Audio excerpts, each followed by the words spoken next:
your CIGTV news update, I'm Shanda Gallego in for Donna Bush. The Premier welcomes dignitaries to the UK OT International Trade Summit at the Kimpton Seafire Resort. The Honourable Alda McLaughlin told attendees the first international trade summit organised between the UK and the overseas territories marks a significant milestone in the continued development of our relationship. The Premier says the UK itself faces both the uncertainties and the very real opportunities that life outside the European Union will bring. He notes the UK has shown itself to be willing to open doors for us and to offer support and expertise, but it is down to us in the territories to put ourselves in a position to exploit the opportunities that our membership of the UK family brings. Jamaica Prime Minister, the Most Honourable Andrew Holness, travels to the Cayman Islands Friday.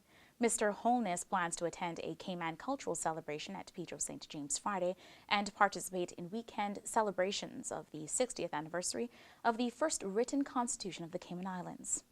The Jamaica Prime Minister will also attend bilateral talks with our Premier and United Kingdom Minister of State, Lord Ahmad of Wimbledon. Celebrate Cayman's activities are focused on recognizing the 60th anniversary of the document that governs the Cayman Islands and our people, as well as the ties that bind Cayman, Jamaica, and the United Kingdom. As we've mentioned on CIGTV this week, it all starts Saturday morning at the Kimpton Seafire Resort with a breakfast featuring speeches from the Cayman Islands Premier, Honourable Alda McLaughlin, Lord Ahmad, and Mr. Holness. The men will honour the links and history between the three countries. In our final story, the Ministry of Health, Environment, Culture and Housing selects Patrick Rankin as their Chief Officer's Choice for April. He was given the recognition for the role he played in the recent refuge and derelict vehicles cleanup campaign, during which 26 vehicles were removed. Mr. Rankin was presented the award at the DEH Dispatch Office, where a large group of attendees gathered. Department of Environmental Health Director Richard Sims nominated Mr. Rankin for the award and noted, "Patrick is no stranger to delivering results as he has assisted with numerous important cleanup projects across the island. He was instrumental in aiding the department to achieve goals on schedule as well as on target." Mr. Rankin got his start in 2018 as a heavy vehicle driver number 2. He says he enjoys the work he does. That is your latest news update as always. If you missed today's news update, head to gis.gov.ky. Check out our Cayman Islands Government Facebook page and YouTube channel. And don't forget to tune in to Radio Cayman's For the Record and Talk Today shows. I'm Shanda Gallego in for Donna Bush. Thanks for watching.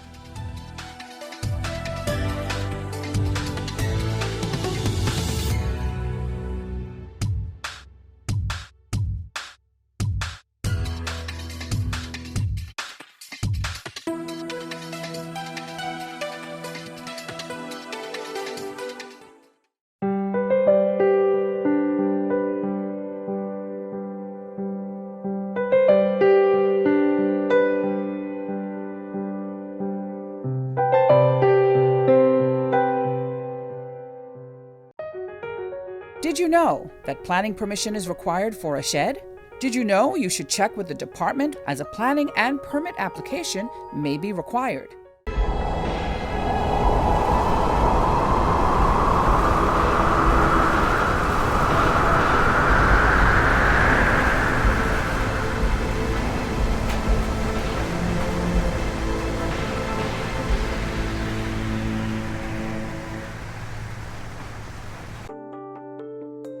Did you know planning permission is required to clear land by mechanical means? You should check with the department as a planning and permit application may be required. Boating, fishing, and water sports in the Cayman Islands are great, but keep a cool head. Here are 7 tips for fun and safe sea outings. Number 1. Use a checklist to plan your outing. Check the weather forecast, make a float plan, and share it with someone who is remaining on land, stating where you're going, with whom, and when you're expected to return. Visit your nearest marine supply store to get your safety gear. This includes signaling mirrors, whistles, and a flare kit.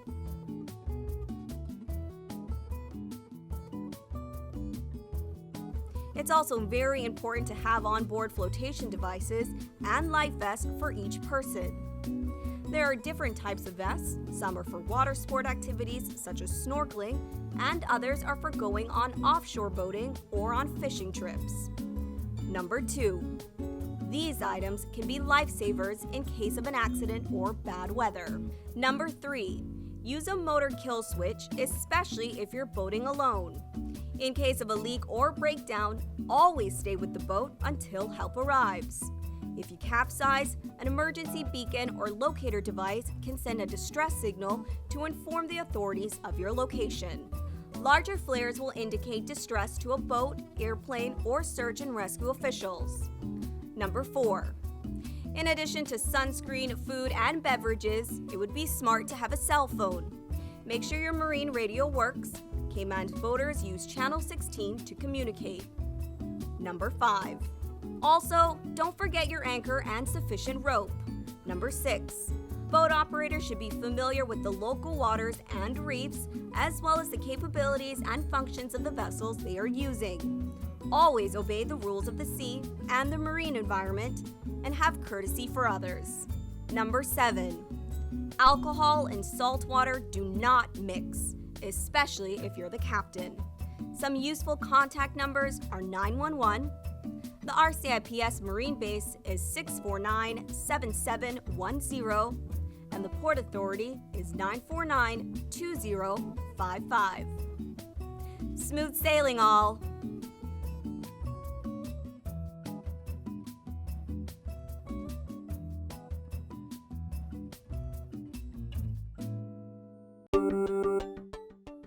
Did you know that planning permission is required for an addition, alteration, or any material change to your house? The 10% rule no longer exists. Did you know you should check with the department as a planning and permit application may be required?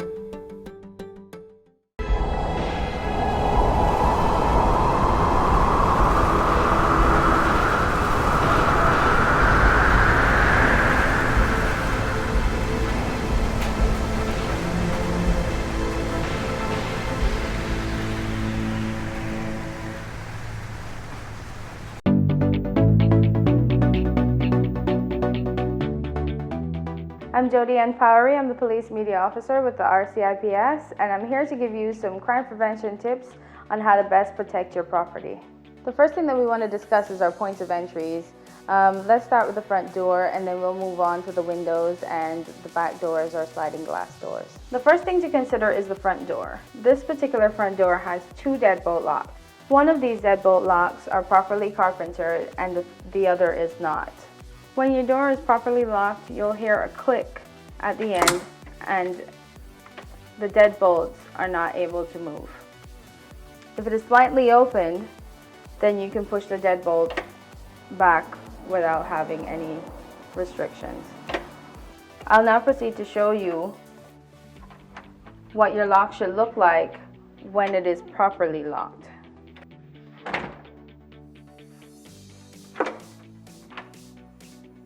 When it comes to your windows, you want to make sure that your window is locked all the way down, because even though the lock is on, if it's not all the way down, it can still be pried.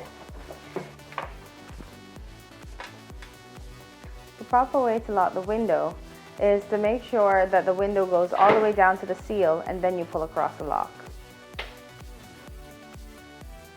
When you have a sliding glass door at home, you want to make sure that you have secondary locking devices in addition to the lock that comes with the door.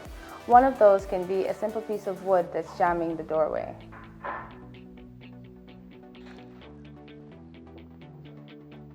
We want to encourage you to ensure that you don't make things easy for burglars who are looking for opportunities to break into property by leaving your property out in plain view. Some of these items are your car keys, your electronics, and your handbags. Make sure that you put these properties away when you're leaving the house or when you're going to bed.